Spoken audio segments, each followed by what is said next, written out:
Hey guys, what's going on? It's Clifford Sargent here with Better Than Food Book Reviews, and the light is kind of being tricky at these hours in the late afternoon, so I'm gonna try and get through this without much flux.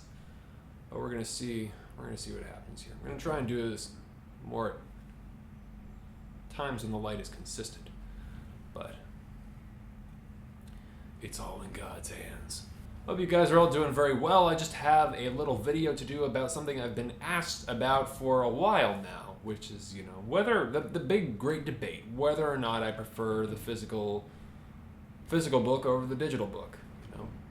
Reading on a screen versus reading a physical, tangible object in your hand. So like every other creative medium that was transported in this dangerous new age into binary code, the great debate of old versus new is omnipresent, right?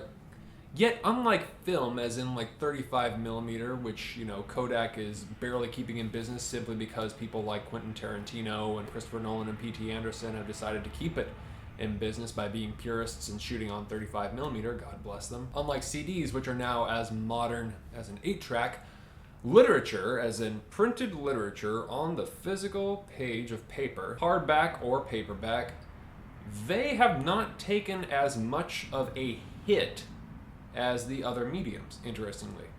They're kind of coming back in popularity, and that's saying something for viewing how all of the other mediums have suffered, and these businesses have lost money and so on and so forth.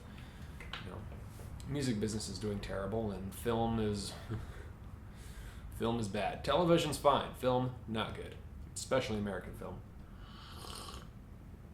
Bret Easton Ellis had an interesting take on it. LA author Bret Easton Ellis, he said that he much preferred the physical book for fiction and the reading on a screen or a Kindle for nonfiction, and I can totally relate to that. First, pragmatism. I do read a great deal. When I'm trying to highlight or retain information or mark information so I can quickly recall it when I'm writing these reviews, because I actually do write all of this stuff before I speak on a camera, for better or worse. It's far easier to highlight these notes and go back to them on on an electronic platform, either on a Kindle or an iBook or an EPUB or whatever, or a PDF. You can highlight them. You can scroll, and then you can copy paste into the review, and I can recall all this information, and I can skip back and forth very easily. Ease of use is the key point with, electronic reading. And there goes the light. So the idea, right, what you would feel is just sort of an overall general rule, is that you're not wasting time. Well, here's the flip side. Never could you read something like House of Leaves by Mark Danielewski as a digital file. In fact, I don't think there's even one available, really, at least not legitimately. You can never expect to have the same experience. It's sort of like looking at a Rothko in a JPEG on Google search and looking at a Rothko in person, or maybe a Helmut Newton photo on a Google search, or in a gallery in New York. Looking at the full painting or sculpture or photograph blown up in front of you, the physical object, right? So back to House of Leaves. You could never have the same experience. It's almost as if you're holding the book at bay with your thin glowing monitor. It's almost as if the book's power is infinitely diminished, and that's a big disappointment for you, the reader. But when you hold it in your hands and you begin to realize that this is not just another story, it's a narrative of anxiety and a graphic piece of art that's designed in its literal structure to accentuate and intensify the tension, you'll certainly appreciate it more than ever. The object itself will take on a kind of power. Just try this, really. You may even become frightened of it. It's very effective, and you may even try to kind of subconsciously hide the book or get away from it somewhere, deep within your shelves or under your bed or wherever. But of course you will return to it. You can't hide from physical books as easily as digital books, and hence the kind of the anxiety I have whenever I look at my bookshelf and I'm like, oh fuck, I gotta read that. Oh fuck, I gotta read that. Good anxiety to have, mind you, but anxiety nonetheless. You cannot hide from physical books, and that I love. You can very easily hide from digital books. They just sit on files on your hard drive or your Kindle or whatever, and you forget about them. You forget about them. They're not staring you in the face. Books are physical objects with a life just like you. They change color, they age, decay, they smell different, they feel different. Some have a long shelf life, some have a short shelf life.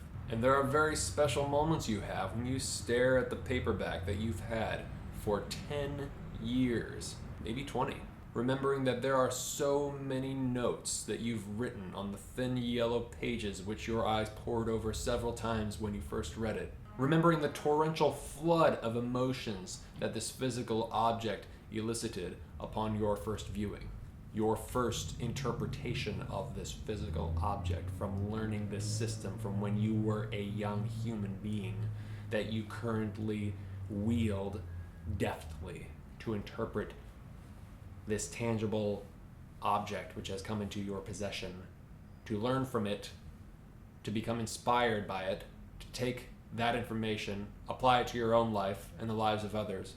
Books are dangerous. Make no mistake, books are dangerous.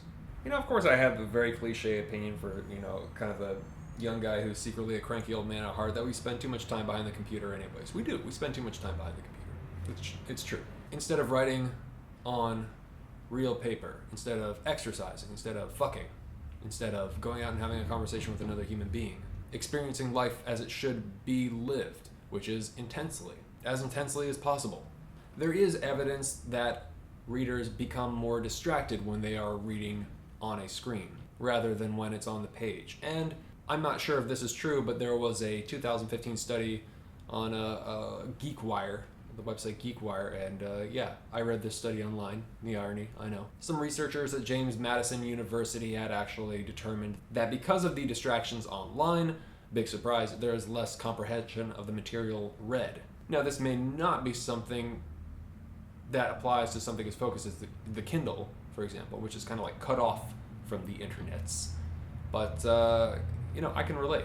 The information suggests that if you are really interested in comprehending a certain text, then it would be wise to get an actual physical copy of it and spend some time really, really pouring your energy into interpreting these physical pages. Read it, reread it, take notes, writing on paper. And for some reason, when you are actually in the physical action of writing the note down, writing anything down physically, the physical action actually correlates with your brain synapse thing in order to forge a stronger memory of whatever it was that you wrote. It's kind of like this other trick that I've used for years. I don't even know where I picked it up, but if you ever want to really remember something, like you don't have time to write it down, and you really need to remember it later in the day or later in the week or whenever, bite your tongue while thinking about it. Just enough to hurt. Do something that hurts while taking the mental note. Seriously, there's nothing like a little pain to help you remember something. Strange, but true. I speak for myself when I say the amount of concentration that I have is certainly limited, finite, and if I am distracted by something in the allotted time that I have set aside to work, then the entire session will be blown, and sometimes I want to be distracted, don't we all? But most of the time I am very intent on getting things accomplished. And when it's that easy to just open up a new tab in Firefox and type in T, Twitter pops up and you just press enter and there you go, or F for facefuck and there you go, off to facefuck everybody, and become saturated with a plethora of useless information, then yeah, it makes focusing on real work, the difficult stuff, reading and writing, difficult. So, personally, I say set up a time and place for a useless information hour. Or if you are not making money or forging or managing important relationships on social media, then get the fuck off of it. It is not worth your time. Meeting people in real life is far superior, and you never know where that may lead. If you're unhappy with your life, meet more people. Reading a novel in physical form is far superior. Yes, that is my opinion. If I was forced to back it up, it may not entirely hold. It's, in this case, slightly subjective. Yes, for me, reading the physical thing cements the information that much more. Especially difficult texts, philosophical texts, and even then I'll need to go and reread them again. Maybe start the first time with the physical one, and then for going back and getting the notes, reading and rereading for ease of use. Maybe do the electronic one or some combination thereof. I don't know. Do both. The tactile attraction of something physical, paper in this case, that has a history of its own, a physical lifetime of its own. A journey from wherever into your hands now is in and of itself a fascinating component of the physical book. The fact that it is rare and old. This book has been in hands that have been erased from history. You are having a dialogue with the dead and forgotten, or perhaps the not so forgotten if it's a very important rare book, and that's even more interesting. Maybe it was even handled by the author themselves. Maybe there's a signature or there's notes from them, penciled in notes or illustrations. If you've handled a rare book that has a significant amount of history, if you're a big fan of the author, you'll have an almost religiously sacred feeling. This metaphysical weight of the historical story passed on and now to you. You become part of it, right? And that's what's interesting about literature. There's a communal aspect, how it influences everybody, not just the person who wrote it.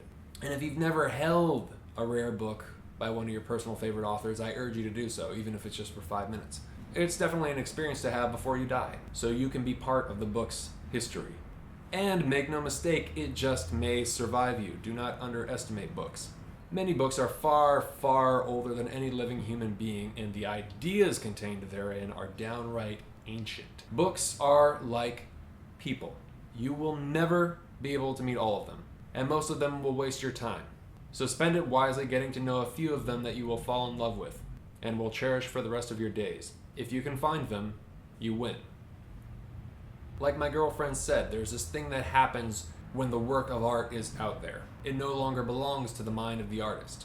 It spreads culturally like a disease, a beautiful disease. And when you interact with the book, you are learning something about yourself, positive or negative. Music may be the superior art form, in my opinion, just because it's actually like touching you. It's kind of like acting on you. You are not interpreting it so much as it's sort of just like bypassing that whole notion and hitting you somewhere physical. But appreciating music and appreciating literature are two very, very different things, and I think that's a whole nother video entirely. The interpretation of physical objects creates a dialogue with its history and yours, where the two merge in the dialectic of humanity. And that is a beautiful thing, I think. But that's me. You could just love your Kindle, and that's okay too. I won't judge you, you fucking millennial degenerate. The other issue is rare or expensive texts, right? You can find some material far quicker in PDF form online than by, hunting down on Amazon and buying through the link below and supporting your favorite literature review channel on YouTube. There are reasons why the Kindle may be better for old people, because, with like wrist or, finger problems or, visibility issues because you can adjust the brightness, so on and so forth. And to be fair, in all honesty, I haven't actually read the book-sized Kindle. I've only got like Kindle on the computer, and I've gotten some books on there. I haven't actually taken the little apparatus and sat and flicked my way through this non-existent thingamajig. I don't really care for them. On the other hand, my girlfriend swears by them, for ease of use. So, what are you gonna do? If you enjoyed this video, I'd really appreciate your support on Patreon or PayPal. And if you are a writer who is looking to promote your material, you can send me your manuscript at booksarebetterthanfood@gmail.com. I will not read anything for free. I charge $1 per page for novels and about $50 an hour for shorter material or short stories. I guarantee no reviews, but if I like it, of course, I will put it up on the channel and review it. And that is a very fair price. I also offer literary criticism, i.e. it's just my opinion. Thanks a bunch, and remember that life is far too short to read bullshit. I've been thinking about making a coffee mug that says life is too short to read bullshit.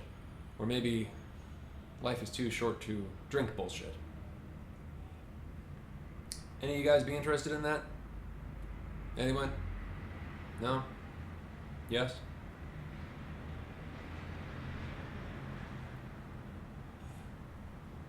Subscribe.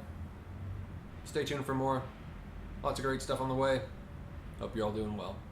Take care of yourself, guys, and keep reading. Ciao.